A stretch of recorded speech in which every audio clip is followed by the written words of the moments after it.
Hi, everybody. I am Anjanette, and welcome to this week's session of Healing from the Inside Out. And today, I am with Sally Gimon.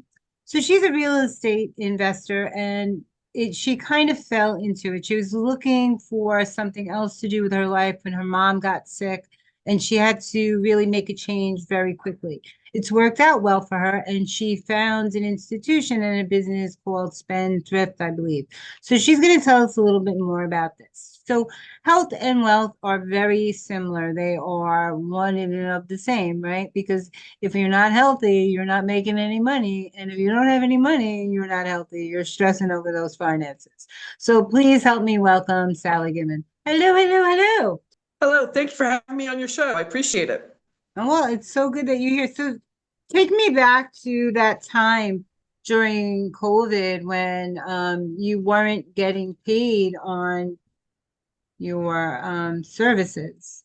Correct. In October 2018, three major things happened. I working as a Medicare broker in Phoenix, and my oldest nephew was getting married in Charlotte, North Carolina. Had worked for the company for more than a year, hadn't taken any vacation, and I asked for the Friday before the wedding, the Monday after the wedding off. I was denied. My 3-week-old car driving to work at 7 o'clock in the morning.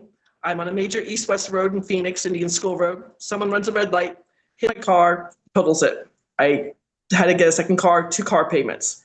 Third thing, my mom got sick. So 2019, I joined my real estate group late 2018. In 2019, I wholesaled 7 properties, paid off $184,000 in debt, and I had $50,000 sitting in my bank account. COVID started around March 17th. 3 of my properties didn't pay me on April 1st, and my CPA calls me on April 4th to say I owe the federal government $94,000 in short-term capital gains because my tax rate went from 22% to 24%. I didn't know where I was going to get an extra $24,000. It was a really hard time for me. I bet. So tell me a little bit about Spendthrift, because you had said that you didn't understand how people that were in a higher tax bracket, how they were getting away with not paying these taxes. So I think that, or they were paying less taxes, and I think that's what really spiked your interest and brought you to where you are now. So tell our audience a little bit more about that. Thank you. What I did was I got on a payment plan with my CPA to pay off my debt with next 12 months. My mom was in a hospital in Charlotte. She got septic in the blood. She was on a ventilator for 13 months, in a hospital for 15 months. She got better. Thank God for that. So I purposely bought a bank-owned reverse mortgage house in North Carolina for $20,000 so I could use that to pay for my travel, if that makes sense. Write it off on my taxes.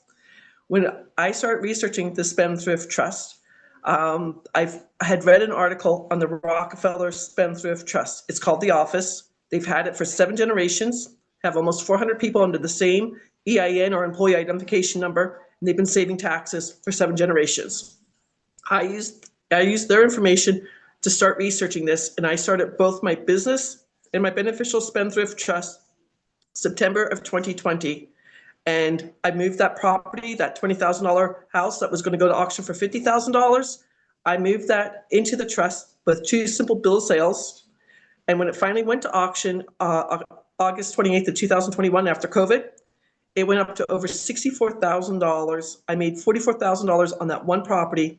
And at 24% tax rate, I saved $10,368 in capital gains I would never have to pay back to the federal government. It's an amazing thing. It sounds amazing. So I know that people all want to know how to save money, right? And so do you encourage people to invest in real estate using this? I talk to real estate investors, and I also do with the business trusts that it's for U.S. business owners, entrepreneurs, and 1099 income earners. The business trust will save them at least 90% on their federal taxes. If you don't mind me giving an example, Minnesota computer contractor, married, he's making $180,000 a year. We're going to save him $36,072 for all of 2025, or per month, he would save $3,006 in 90% on federal taxes and not paying Minnesota taxes. That's his money put back into his business, pay off his mortgage, buy a new car, take his family on a well-deserved vacation, give to charity, or maybe save for retirement. He's young. He's only about 39 years old. He wants to go on vacation. Of course, I don't blame him. I'm on vacation with him. So so this is good for people like entrepreneurs who want to start a business as well? Correct. I suggest anyone who is making at least $80,000 gross. I have clients. I have a local pizzeria. I have truck drivers. I didn't know semi-truck drivers, independent semi-truck drivers, make $165,000 a year. That shocked me. I have a woman who has 2 hair salons and a hair school. I have somebody with a Subway shop. I mean, anyone, any walk of life where they're making 1099 income. Unfortunately, I can't work with W-2 income earners, which, if you work for a job, you get paid in W-2. Yeah, yeah, yeah. So too bad it doesn't, because there's a lot of people out there that could really use your help. So Correct. yeah. So what would your advice be to them? So business owners and people that are out there trying to take advantage of this. If they're making if they're making at least $80,000 a year, I have a free class on the Great Discovery. They should research this. When you do research tax code 643B, you will find an opinion letter from the IRS dated September 11th, 2018. They call out, they don't like the tax code. They don't like, sorry, that something just fell. They don't like the tax code. They don't like the irrevocable, complex, discretionary, non-grantor spendthrift trust. They make it well known. Only problem, it's their opinion. Only Congress can change the tax code. And too many US presidents, senators, and congresspeople have the spendthrift trust. They know the secret. This is the best kept secret of the rich. Wow. I think that's amazing. So I'm really glad that you're sharing this with the audience. And how can they find you if they want to learn more about this? I appreciate that. My name is very unusual, Sally Gimon. If you put it together, www.sallygimon.com, no hyphen or anything else, you'll get a free class on the Great Discovery.